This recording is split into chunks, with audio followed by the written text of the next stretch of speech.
色衫，你俾我呢一 part 着翻我最中意黑色衫。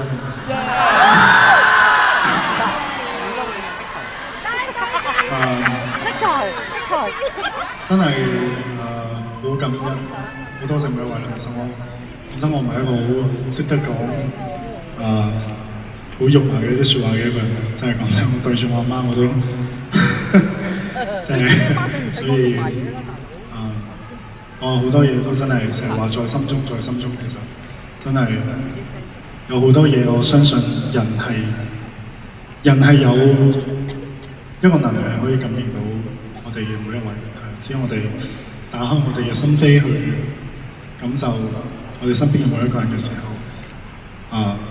其實我哋都會好感恩呢一個世界，因為我哋每一個人嚟到呢個地球都真係好唔容易，真係可以聚一堂都真係好唔容易，真係。希望最後一集可以俾到你哋一個好好嘅回憶啦，係啦。咁若干年之後，大家諗翻起，你哋可以笑一笑，我就好開心啦。所以希望你哋對你哋自己好得太過分。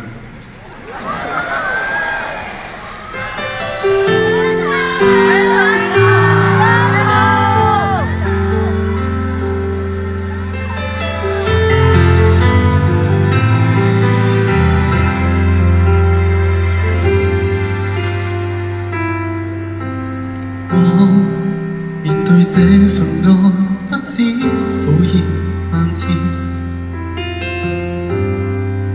唯獨你怎麼都不介意。行過任人講幾多詆毀咒罵，仍舊堅持。在我害怕之時，盡我可以。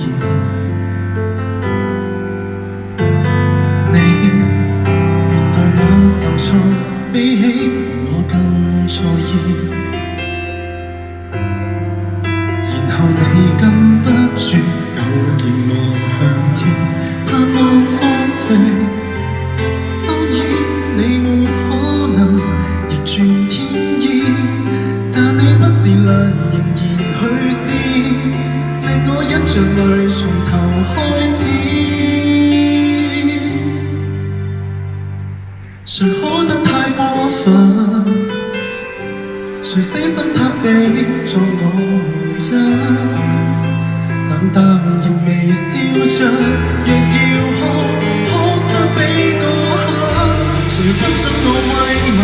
只准我放心，蠢到為我分憂解困。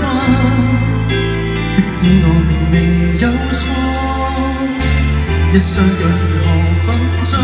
還在身，誰天黑會抱合？天光太敏感，仲渴望有多些指引。迷途後，我向自己捉人，學摸真過人生，和怎麼去愛人，才不管我在哪裏被困。但願牢牢抱着，讓你知，通通不要緊。填補所有責任，修補我缺失，不再讓我天空灰暗。想反過來嘗試。